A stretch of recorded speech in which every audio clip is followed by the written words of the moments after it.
चलिए इधर देखिएगा, ये भी एक छोटा सा गुणनखंड का सवाल है। ये द्विघात समीकरण, क्या द्विघात समीकरण बना, इधर ध्यान दो।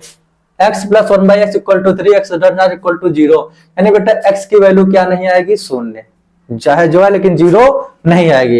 लेकिन अभी ये द्विघात समीकरण भी नहीं बना, तो सबसे पहले इसको हम क्या बनाएंगे, द्विघात समीकरण। चलिए इसको बेटा सॉल्व करते हैं।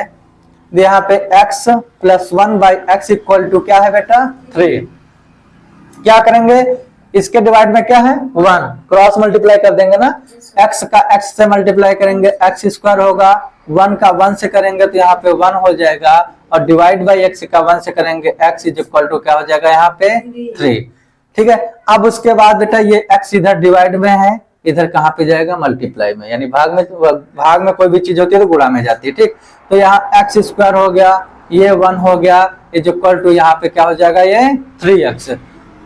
ये 3x उधर कायम है प्लस में, इसको इधर लेके आएगा तो कायम आएगा माइनस में, तो x स्क्वायर माइनस का 3x और प्लस 1 इज इक्वल टू 0।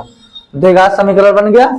अब उसके बाद क्या करते हैं बेटा, 1 का फर्स्ट से मल्टीप्लाई करेंगे, यानी फर्स्ट है लास्ट का, समझ रहे हो, इसका इससे गुणा करेंगे तो यहाँ पे 1 है और यहाँ पे भी 1 है, यानी मल्टीप्लाई में तुमको क्या मिलेगा, सिर्फ 1 मिलेगा। भाई एक का एक से गुणा करो, एक। अब एक के ऐसे फैक्टर करो कि जोड़ने पर 3 आए, इस कंडीशन में तो फैक्टर हो नहीं रहा, बन रहा है नहीं बन रहा है, तो एक सूत्र होता है बेटा श्रीधराचार्य का। किसका सूत्र होता है, श्रीधराचार्य जी का सूत्र होता है। तो उसके पहले इसकी पहले मैं तुलना कर लेता हूँ, क्या कर लेता हूँ, तुलना।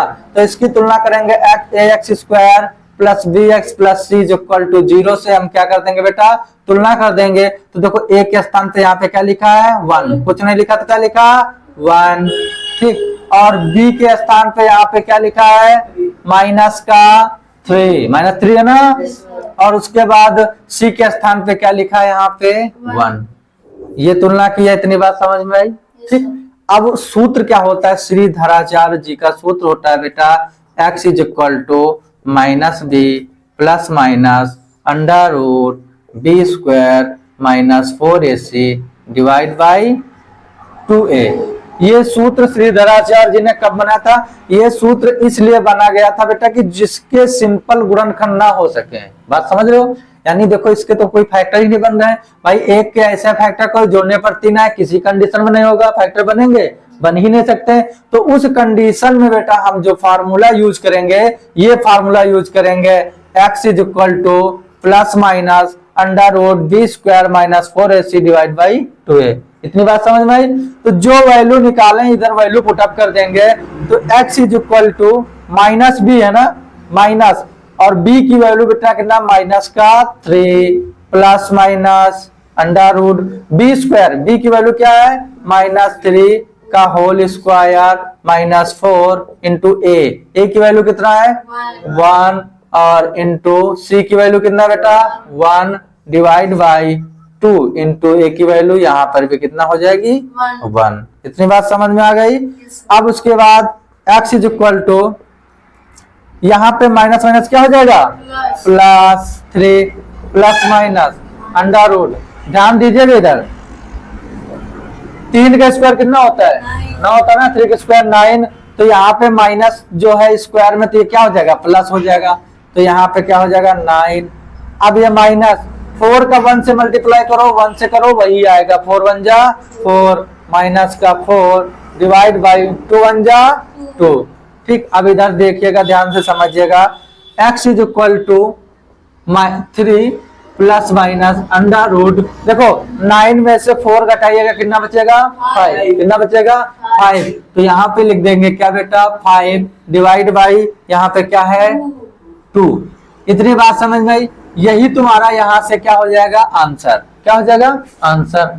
अब एक बार ये करते हैं, ये प्लस माइनस है तो एक बार हम ले लेते हैं धनात्मक चिन्ह, क्या ले लेते हैं धनात्मक चिन्ह लेने पर ये भी आंसर तुम्हारा इतना ही हो सकता है।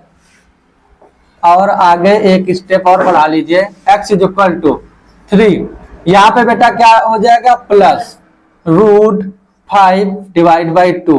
भाई ये किसी कंडीशन में कुछ कटेगा जुड़ेगा तो है नहीं, तो यही आंसर हो जाएगा। एक बार ये वैल्यू हो गई तुम्हारी, फिर उसके बाद एक बार क्या ले लेंगे, ऋणात्मक यानी नेगेटिव मान लेने पर ऋणात्मक चिन्ह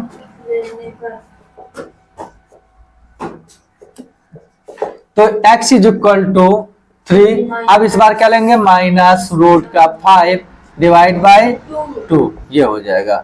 यानी यहां तक भी लिख के तुम छोड़ सकते थे, ये आंसर तुम्हारा माना जाएगा, x की वैल्यू तुम्हारी। अब यहाँ पे एक आंसर इसका प्लस का और एक आंसर यहाँ पे क्या आएगा, माइनस का। ये दो x के मान हो गए। तो ये सवाल समझ में आया पूरी तरीके से। भाई देखो ये सिंपल सा क्वेश्चन दिया था, पहले मैंने क्या किया, इसको गुणनखंड फैक्टर सॉल्व किया, ये गुणनखंड बन गया द्विघात समीकरण। अब इसके सिंपल गुणनखंड नहीं हो सकते हैं, हो सकते हैं भाई, हमने तो ऐसे कहा फर्स्ट एंड लास्ट का मल्टीप्लाई करेंगे, एक का 1 से करेंगे तो 1 ही होगा गुणन करने। फिर किसको लेके आएंगे, श्रीधराचार्य जी के सूत्र को, ठीक। ax square plus bx plus equal to 0, इससे हम तुलना कर देंगे, ए बी सी की वैल्यू निकाल लेंगे, ये फार्मूला इसमें सारी मान रख के सॉल्व कर लेंगे, ये आंसर आ गया। क्लियर हो गया, समझ आ गया, चलो नोट करो।